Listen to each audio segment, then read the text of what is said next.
Voilà, bonjour à toutes et à tous. Très heureux de vous retrouver pour ce temps de partage, de méditation autour de la parole de Dieu.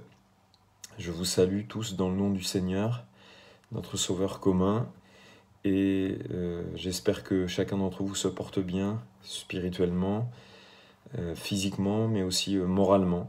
Et si pour certains cela n'était pas le cas, eh bien le Seigneur, je crois, est notre force, notre soutien, et puis également notre espérance dans les épreuves que nous pouvons traverser. Que Dieu vous bénisse. J'aimerais continuer tout simplement avec vous sur ce thème de bien voir, l'importance de bien voir ou tout simplement la vision spirituelle. Je crois que c'est un terme qui est très riche dans la parole de Dieu, peut-être pas à première vue, mais en tout cas c'est un thème qui est très riche. Alors je ne vais pas revenir sur ce que j'avais partagé avec vous la dernière fois, mais néanmoins je vous invite à relire avec moi dans Jérémie chapitre 1er et au verset numéro 11. Jérémie chapitre 1er, verset numéro 11. Où il est dit ceci: « La parole de l'Éternel me fut adressée en ces mots. Que vois-tu, Jérémie ? Je répondis, je vois une branche d'amandier. Et l'Éternel me dit, tu as bien vu, car je veille sur ma parole pour l'exécuter. » Et c'est donc ce que Dieu dit à Jérémie, tu as bien vu. C'est cette parole qui avait retenu mon attention et qui a été le point de départ de cette série de messages. Je ne sais pas vous, mais moi, j'aimerais que dans telle ou telle situation, telle ou telle circonstance, Dieu me dise, Sébastien, tu as bien vu, tu vois bien, comme Dieu l'a dit à Jérémie. Je pense que c'est, je crois, quelque chose que nous devons désirer, bien voir, bien discerner, bien voir spirituellement, parce que c'est bien de cela dont il s'agit, même si la vision physique est importante. Bien voir, c'est, je crois, voir comme Dieu voudrait que l'on voit. La dernière fois, nous avions vu que Pierre a dû apprendre, et donc c'était pas inné chez lui, et c'était lié à son parcours.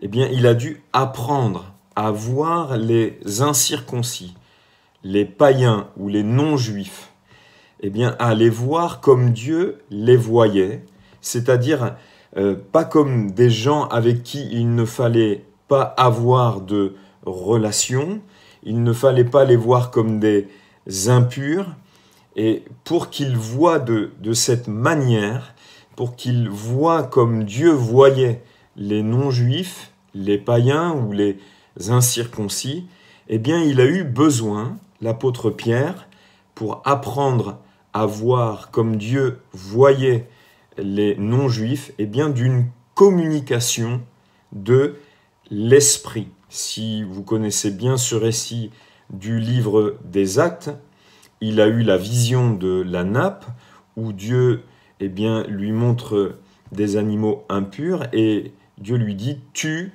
et mange ».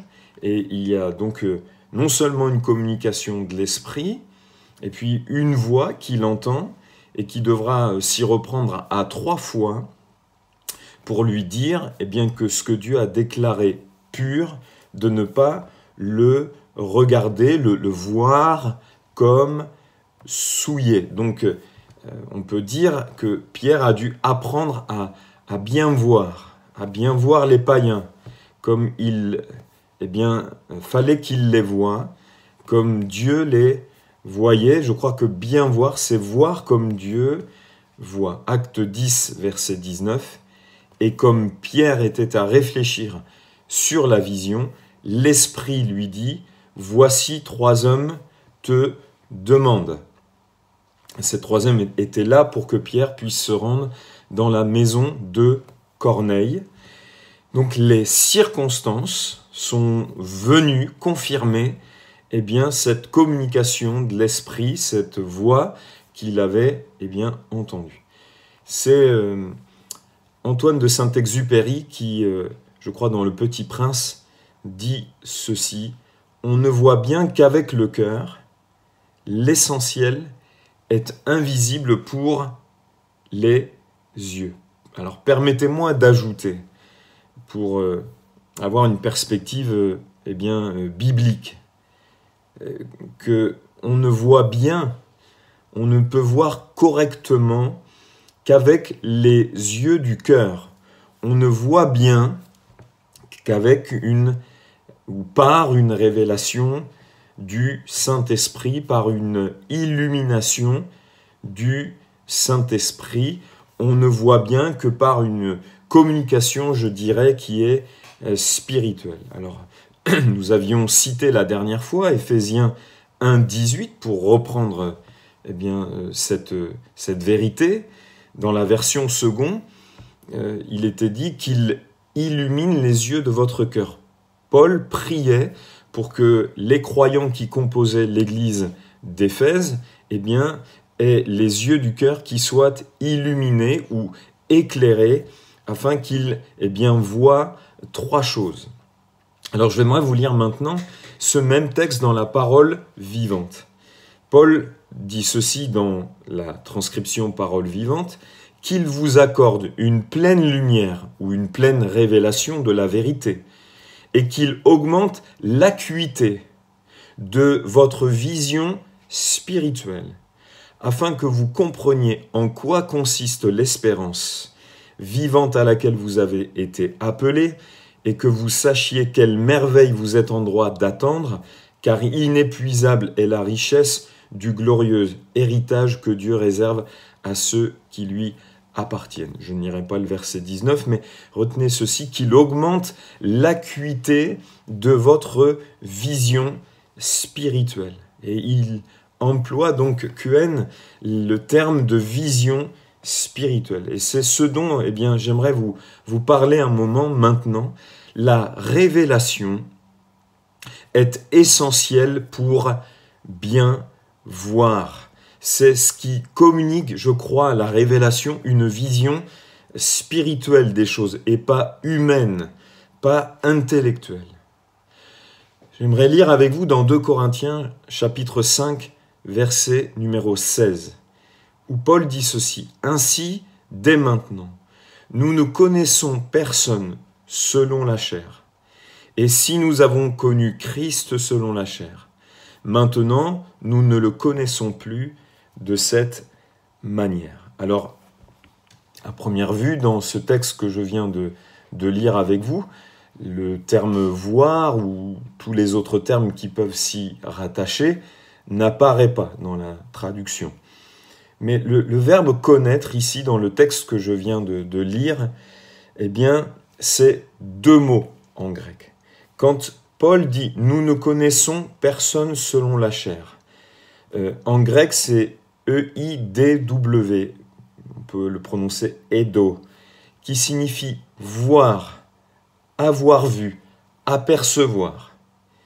Et quand il dit « et si nous avons connu Christ selon la chair, maintenant nous ne le connaissons plus de cette manière », eh bien en grec, c'est un verbe différent. Donc vous voyez qu'en français, pour le même mot, on a 2 mots grecs différents. Et donc, quand il dit « si nous avons connu Christ selon la chair, maintenant nous ne le connaissons plus de cette manière », c'est ginosko qui signifie « percevoir ». Percevoir. La connaissance, et c'est comme cela qu'il faut donc interpréter, je crois, ce texte, la connaissance qu'ils ont eue de Christ a percé le visible. Percevoir, il y a le terme « percer ». Ça perçait le visible. Ce qu'ils voyaient selon la chair, c'est-à-dire avec les yeux humains, et donc le Jésus dans sa chair, le visible, c'était eh bien, le fils du charpentier et de Marie. Le visible, on pourrait dire, par rapport à ce que dit Ésaïe, eh bien qu'il n'avait ni beauté ni éclat pour attirer le regard. mais ils le voyaient, le connaissaient comme cela au départ. Mais leur vision de Jésus est passée d'une vision selon la chair, une connaissance selon la chair, à une vision spirituelle ou à une connaissance spirituelle de Christ. Leur regard, leur vision de Christ a percé le visible pour avoir une connaissance non plus humaine mais spirituelle, de connaître Christ comme le Fils de Dieu, loin, le Messie promis, destiné par Dieu à Israël. Donc, voyez-vous, il y a deux manières de voir. Il y a une vision humaine selon la chair et je dirais une vision spirituelle. La connaissance de Christ donc a percé le visible. Matthieu 16, verset 16, Simon-Pierre répondit, « Tu es le Christ, le Fils du Dieu vivant. » Voilà ce que Pierre voit de Jésus maintenant, lorsqu'il déclare ces paroles. Et je puis vous assurer que ces paroles dans la bouche d'un juif, eh bien c'est quelque chose d'important. Verset 17, Jésus reprenant la parole lui dit « Tu es heureux, Simon fils de Jonas, car ce ne sont pas la chair et le sang qui t'ont révélé cela, mais c'est mon Père qui est dans les cieux. » Alors je ferai, avant d'aller plus loin, deux parenthèses ici. La première, c'est qu'il commençait à voir spirituellement, on peut le dire de cette manière, mais Pierre ne voyait pas encore pleinement, correctement, car le Messie qu'il voyait, c'était un Messie conquérant qui viendrait régner et non pas souffrir, être humilié par la mort de la croix. Et ça nous montre que notre vision spirituelle, même si elle est là, elle doit avec le temps aussi s'affiner par les révélations que nous sommes appelés à recevoir, mais aussi par la connaissance que Dieu voudrait nous communiquer. Comme les deux disciples d'Emmaüs, ils étaient empêchés de le voir. Leurs yeux étaient empêchés de le voir. Et bien souvent, nous pouvons vivre des temps comme cela. Nos yeux sont empêchés de voir pour diverses raisons. Donc Pierre a commencé à voir, tu es le Christ, tu es le Fils du Dieu vivant. Il ne voit plus Jésus, fils du charpentier et de Marie, mais il voit encore une fois, excusez-moi, donc Jésus, le Fils de Dieu, le Fils du Dieu vivant. Gloire au Seigneur, mais sa vision a dû encore une fois s'affiner. Ce n'est pas parce que nous avons commencé à voir comme cet aveugle que Jésus guérira en deux phases que nous voyons toujours bien spirituellement. Ce verset montre bien que Paul, ou encore Saul de Tarse à l'époque également, et ça c'est la deuxième parenthèse que je ferai, a connu Jésus de son vivant. Et ça, quelquefois, on l'oublie. La conversion de Paul est un bon exemple aussi au sujet de la vision spirituelle.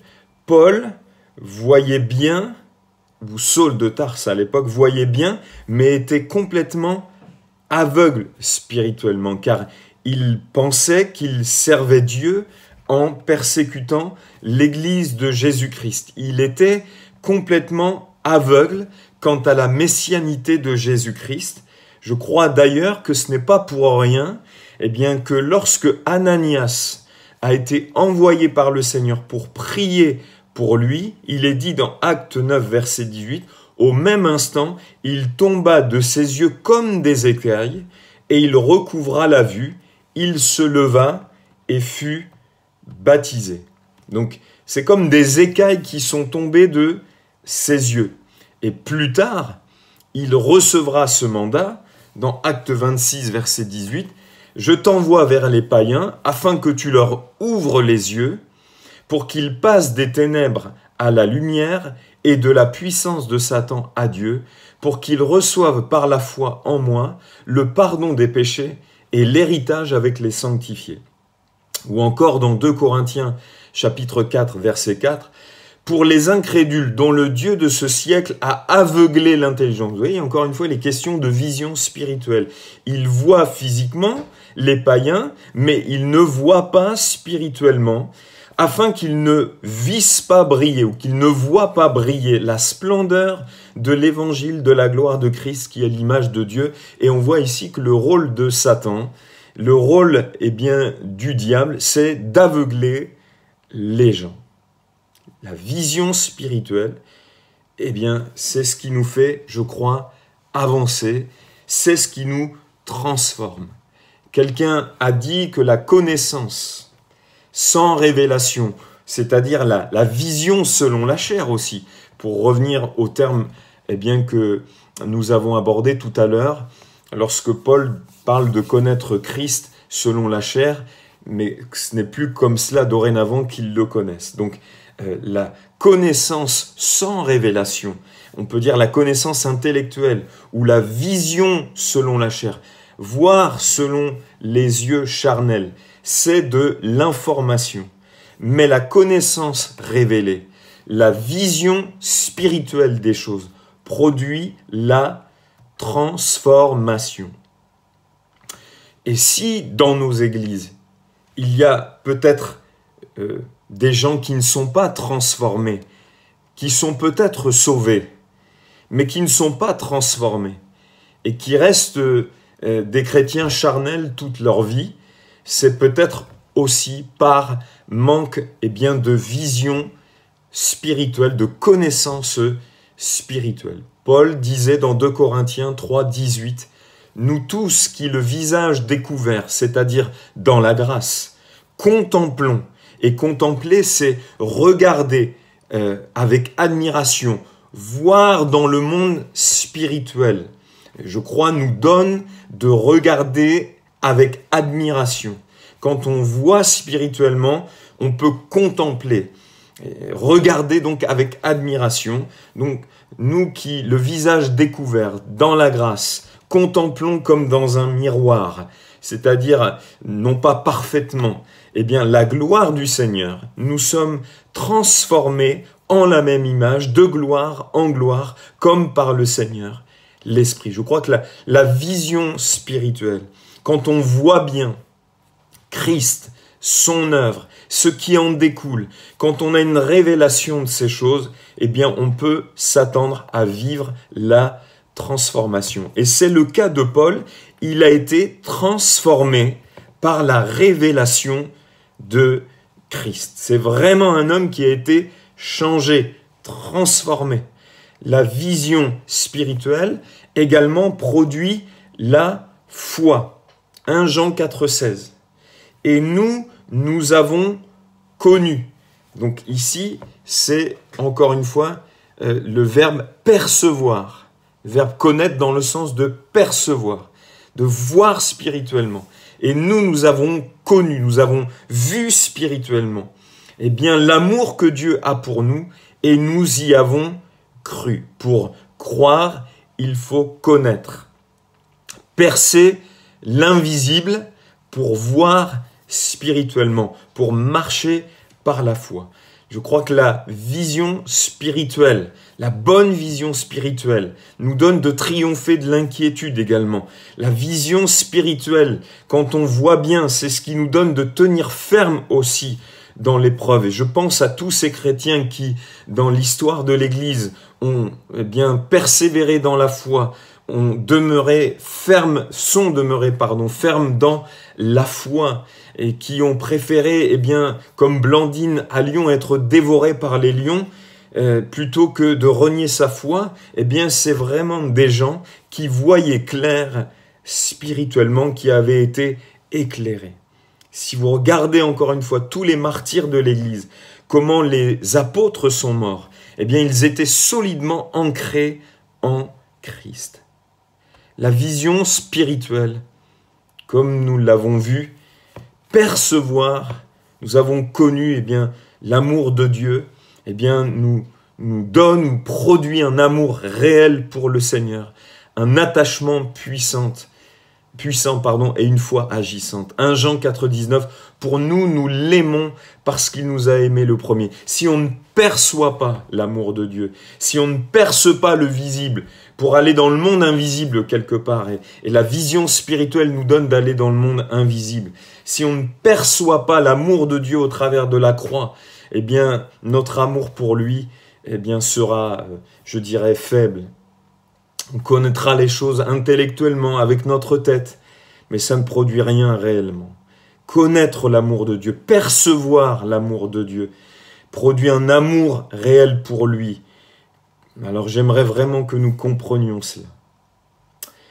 On ne voit bien qu'avec les yeux spirituels. On ne voit bien qu'avec les yeux du cœur. On ne voit bien que par la révélation du Saint-Esprit. Là où les révélations du Saint-Esprit, la bonne vision spirituelle, elle est, je crois, pour ceux qui cherchent Dieu, qui cherchent continuellement sa face. Elle est pour ceux qui sont remplis du Saint-Esprit. Je crois que c'est David qui disait « Donne de la clarté à mes yeux, afin que je ne m'endorme pas du sommeil de la mort. Éclaire-moi, donne-moi de bien voir. » Et il prie pour cela, il cherche Dieu dans ce sens. Mais rappelez-vous ce que j'avais cité dans Actes 7, 55. « Mais Étienne, rempli du Saint-Esprit, et fixant les yeux vers le ciel, vit la gloire de Dieu et Jésus debout à la droite de Dieu. » Voyez-vous, Étienne, rempli du Saint-Esprit, voit ce que les autres ne voient pas. Il a une vision spirituelle, une bonne vision de la réalité. Il aurait pu voir simplement les pierres qu'on était en train de lui jeter, mais en tout cas, il a une bonne vision spirituelle. Je crois qu'être rempli du Saint-Esprit nous donnera de bien voir les choses. Gloire à Dieu. Jésus est la bonne vision, la vision spirituelle. Je voudrais vous citer ce texte concernant Jésus. Matthieu 9, 36. « Voyant la foule, il fut ému de compassion pour elle, parce qu'elle était languissante et abattue, comme des brebis qui n'ont point de berger. » Voyez-vous, la vision de Jésus, de la foule, dépassait le visible. De cette foule qui le suivait, il voyait les besoins spirituels de celle-ci. Il ne voyait pas seulement les gens, les personnes qui étaient là, qui le suivaient, mais il voyait les besoins. Combien d'hommes et de femmes aujourd'hui dans nos églises voient les besoins ou les problèmes spirituels des gens, ont une approche qui n'est pas simplement humaine, qui ne relève pas simplement du visible, mais qui perce le visible, qui ont une vision, une connaissance spirituelle des choses. La bonne vision, la vision spirituelle chez Jésus a produit des émotions. Elle a produit de la compassion. Et je crois que la bonne vision spirituelle produit des émotions. La vie chrétienne n'est pas sans émotions. Nous devons nous réjouir, pleurer, etc., etc. Il y a des choses qui devraient nous mettre en colère. Ça, je le crois, une colère sainte. Elle produit des émotions, la vision spirituelle. Ici, la compassion, souffrir avec. Elle discerne aussi les vrais besoins, la bonne vision, des besoins spirituels. Derrière certaines réactions, certaines paroles qui peuvent nous heurter quelquefois, il faut apprendre à voir, à discerner les besoins ou les problèmes spirituels et pas s'arrêter seulement au visible, apprendre à aller au-delà du visible pour voir le besoin spirituel de la personne. C'est ce que j'appelle souvent connecter l'humain et le spirituel. Et ça, beaucoup oublient de le faire. Je prendrai simplement un exemple, celui de Saül et de David. Saül, il nous est dit dans l'Écriture qu'à partir du moment où les femmes disaient, chantaient Saül, Saül a frappé ses 1000 et David ses 10 000, dans 1 Samuel 18, je crois. Il est dit qu'à partir de ce moment-là, Saül fut très irrité, cela lui déplut, parce qu'il dit on donne 10 000 à David et c'est à moi que l'on donne les 1000. Il lui manque plus que la royauté. Et la Bible dit qu'à partir de ce moment-là, Saül regarda David d'un mauvais œil. À partir de ce jour et dans la suite. Il lui manque plus que la royauté. Donc Saül était en train de dire, il veut prendre ma place, il va prendre ma place. Les gens portent plus l'attention sur David que sur moi. Et on pourrait développer, analyser ce que Saül exprime ici. Et je crois bien que le visible traduisait des problèmes moins visibles et qu'il faut savoir analyser pour pouvoir aider les gens. Et je crois que quelqu'un qui est bien installé dans son identité en Christ n'a pas ce genre de réaction. La bonne réaction de la part de Saül aurait été de se réjouir, de féliciter ou d'encourager David, mais lui le voyait comme une menace, c'est qu'il avait des problèmes d'identité, Saül. Alors je crois qu'il faut apprendre à percer le visible pour pouvoir aider efficacement les gens, et ça, il n'y a qu'un regard spirituel qui peut percer le visible. Autre remarque concernant Jésus, il est dit que lorsqu'il la vit, dans Luc 13, 12, cette femme qui était courbée et qui ne pouvait se redresser, lorsqu'il la vit, Jésus lui adressa la parole et lui dit « Femme, tu es délivrée de ton infirmité ». On aurait pu voir simplement une femme courbée, mais Jésus voit le besoin spirituel, mais aussi voit la solution. Il voit un esprit qui tenait cette femme courbée, liée. Il lui imposa les mains et à l'instant même, elle se redressa et glorifia Dieu. Bien voir, c'est voir dans le monde spirituel, voir ce qui peut tenir les gens, arriver à discerner si les gens sont tenus par un esprit mauvais ou s'ils ne sont pas possédés. Des fois, on voit des gens possédés qui ne le sont pas et on ne voit pas forcément ceux qui le sont. C'est bien dommage, on a besoin de cette acuité spirituelle, cette vision spirituelle. Puis, je continue pour bien voir sur ce thème. Je crois qu'il nous faut voir Jésus, Hébreux 2,9. Mais celui qui a été abaissé pour un peu de temps au-dessus des anges, Jésus, nous le voyons couronné de gloire et d'honneur à cause de la mort qu'il a soufferte, afin que par la grâce de Dieu, il souffrit la mort pour tous.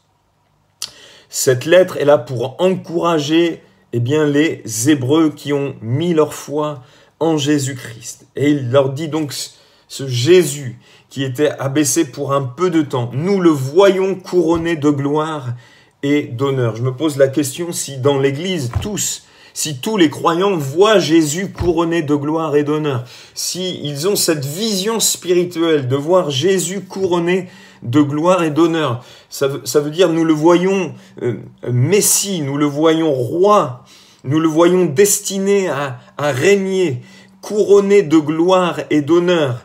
C'est-à-dire nous sommes appelés à lui rendre gloire, honneur, hommage, louange, le voir comme roi digne de régner dans notre cœur, de gouverner dans notre vie. Est-ce que nous le voyons comme cela, Jésus? Alléluia! Oh, je prie que vraiment tous les croyants voient Jésus couronné de gloire et d'honneur. Pas seulement avec la tête, mais vraiment avec une révélation du cœur. J'aimerais vous parler de Siméon maintenant. Siméon, cet homme qui pourtant était âgé, et vous savez que des fois, avec l'âge, la vision, on la perd, on a des problèmes de vision, la cataracte, l'hypermétropie, je crois, etc. La dernière fois, je crois que j'avais parlé de la presbytie, mais c'était une erreur. Je crois que la difficulté à voir de près, c'est hypermétrope quand on prend de l'âge. Donc, dans Luc 2, 26, il est dit au sujet de Siméon, il avait été divinement averti par le Saint-Esprit qu'il ne mourrait point avant d'avoir vu le Christ du Seigneur. Il vint au temple, poussé par l'Esprit, et comme les parents apportaient le petit enfant, Jésus, pour accomplir à son égard ce qu'ordonnait la loi, il le reçut dans ses bras, bénit Dieu et dit, vous voyez, parce qu'il voit bien, il bénit Dieu. Maintenant, Seigneur, tu laisses ton serviteur s'en aller en paix selon ta parole, car mes yeux ont vu ton salut. À ce moment-là, ce que ses yeux voient, c'est simplement un enfant. Mais sa vision spirituelle voit le salut de Dieu. L'Esprit de Dieu le lui a communiqué. C'est un homme, encore une fois, rempli de l'Esprit. Il est vieux, mais il voit bien. La vision spirituelle n'est pas une question d'âge. On peut avoir des années de vie chrétienne et puis bien voir. On peut être en tout cas âgé physiquement, mais bien voir. Et puis on peut être âgé comme le prophète Élie et mal voir. Et il voyait mal spirituellement le prophète Élie.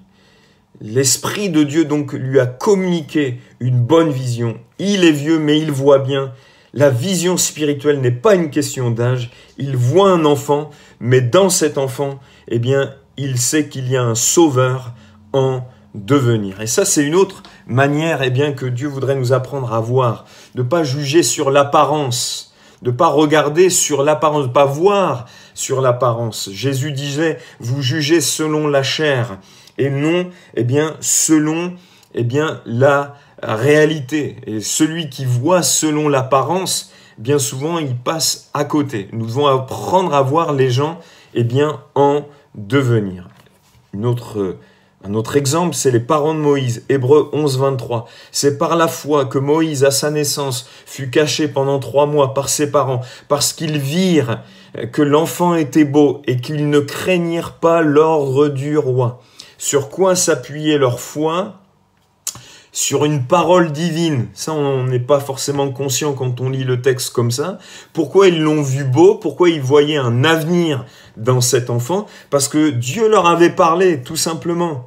Et au-delà des menaces du Pharaon, eh bien, ils voyaient que cet enfant avait un avenir. Ils auraient pu voir seulement les menaces du Pharaon, et la conséquence de leur bonne vision, c'est qu'ils n'ont pas craint de désobéir au Pharaon. Ils ont surmonté leurs craintes, voyez-vous? Et je le disais tout à l'heure, la bonne vision spirituelle nous donne de ne pas craindre, de ne pas vivre dans l'angoisse, constamment angoissé, et dans la crainte. Quand on voit bien spirituellement, je crois que on peut triompher même de ces choses lorsqu'elles peuvent apparaître. Des craintes, et ce qui va avec. Ils voyaient bien les parents de Moïse. Et encore une fois, Dieu leur avait parlé. Ils avaient une communication de l'esprit qui fait qu'ils voyaient bien. Ils voyaient dans l'invisible ce que cet enfant, deviendrait, qu'il avait un avenir, malgré les menaces de mort sur tous les enfants des Hébreux.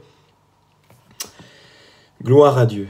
Ésaïe 6.1, l'année de la mort du roi Osias, je vis le Seigneur assis sur un trône très élevé et les pans de sa robe remplissant le temple. Osias, c'est un roi qui a bien débuté, mais qui a mal fini. Et au moment de la mort du roi Osias, le peuple commençait à être à l'image de ce roi. Et que voit-il donc Ésaïe dans le désert spirituel de la nation? Il voit Dieu sur son trône, il voit un Dieu qui gouverne, il voit un Dieu qui règne. Amen. Comme au déluge, quand tout va mal, il faut que nous ayons la vision d'un Dieu qui est sur le trône. Amen. D'un Dieu qui est là, qui contrôle et qui gouverne toutes choses. Quand tout s'écroule, quand le monde est ébranlé, le roi de gloire, mes frères et sœurs, est sur son trône. Et en ayant la vision de Dieu, il a eu aussi la vision de sa sainteté. Saint, saint, saint est l'Éternel. Et en même temps, de son péché. Il a une révélation le concernant. Il a une vision de lui-même. Mais aussi, il a une vision de la grâce de Dieu.